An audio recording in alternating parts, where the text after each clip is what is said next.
Good morning, all. Whew, I've posted a few powerful videos. It's so funny. They don't get any views, so they say. I believe not. I believe not. I I'm so excited. Jeremy Camp. I've been a fan of Jeremy Camp for years. Years. Christ in Me, that song has got me through so many hard days, particularly in 2019 when I went through all that with my ex-husband and just the gruesomeness that followed that. And Lauren Daigle, You Say, which I saw her live. I brought my mom and actually one of my stepkids from my previous marriage. I brought them. So Jeremy Camp is coming to my local area November 20th, and I'm so excited. My mom just got me tickets to go, and so I'm really excited about that. Oops, sorry. Anywho, I'm really excited. It's at the 90-day mark of my new company, too. Let's see if I make it. I have high hopes. I go into everything with high hopes. I really do. Who wants to go into anything with low hopes? That doesn't even sound like a good time. I hope not for the best. It's all perspective. It really is all perspective. Anyways, I got a powerful message. Let's see if I can do it justice. A big part of me is picking up on people's energies, their mannerisms, their gestures, their patterns. Patterns, synchronicities is big for me. Big for me. I've always been somebody that can pick up on patterns and synchronicities. I never realized that about myself until this last year, but that's something that's followed me my entire life as a child. I've always been somebody that just kind of sits back and observes. 222 as I say that. And so I've just picked up on some different gifts and qualities that I carry inside myself, and we all carry those, and I want to help people see the ones that they carry in themselves, because you carry the same ones I do in different ways.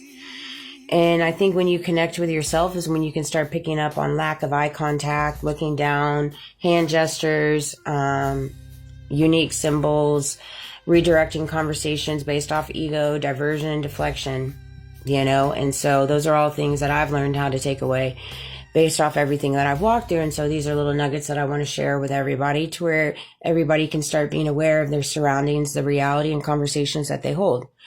Lack of eye contact and looking down. Many times, so often enough, when people are not being true and authentic, and they're not being honest, and they're not representing themselves in unconditional love, not only for themselves, but for others. A lot of the times they're going to look away. They're going to look down. They're not going to look you in your eyes. Particularly if you look them in their eyes, they're going to be like, it happens a lot. Believe me, I know. And it's hard, but you just have to give those people space. Give them grace. Give them mercy always. Behavioral meaning: avoiding eye contact or constantly looking down can signal discomfort, shame, and concealment. Sometimes it's cultural, sometimes it's habitual, but in the context of answering hard questions, it often reads as evidence.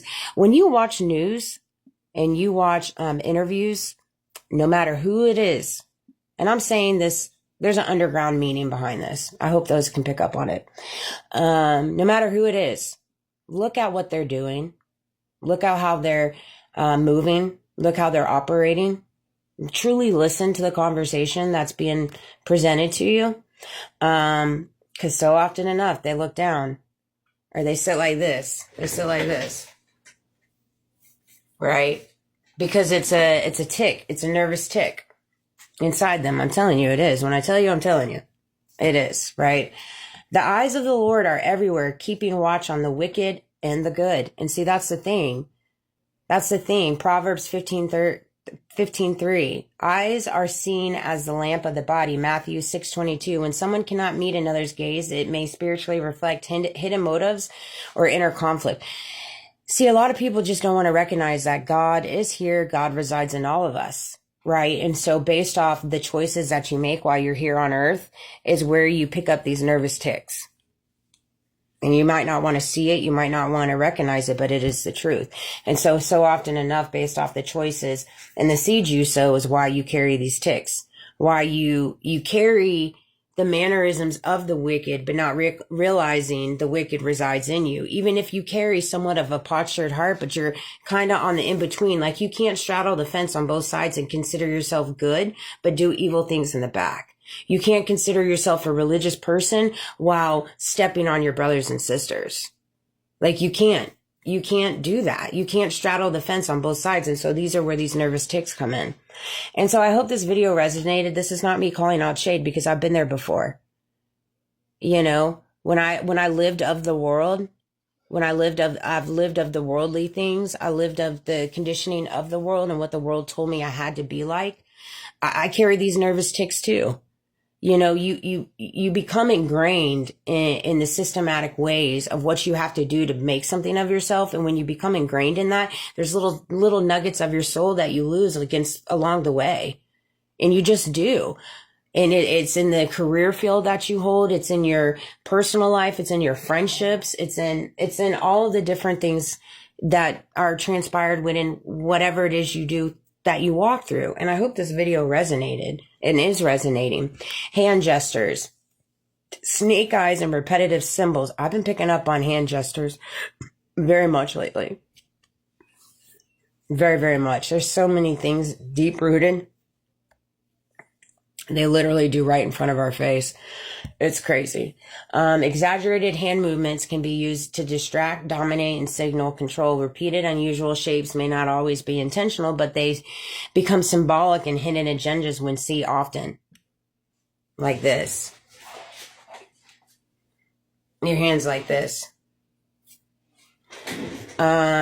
By their fruits you will recognize them. Matthew 7:16. It's less about the gesture itself and more about the fruit of their actions. The fruit of their actions. There you go. It's not really about the gesture. It's the fruit of their actions. You can carry unfavorable gestures, but what are their actions telling you? What are their actions telling you?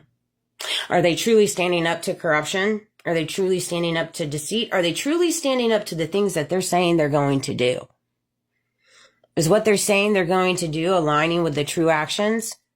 You know, like Trump made that video in reference to Charlie Kirk and holding the judicial system accountable and the law enforcement accountable for all the corruption. When is that going into play? I don't know. Let me know. Maybe it is, and I just haven't caught wind of it. It's less about the gesture itself.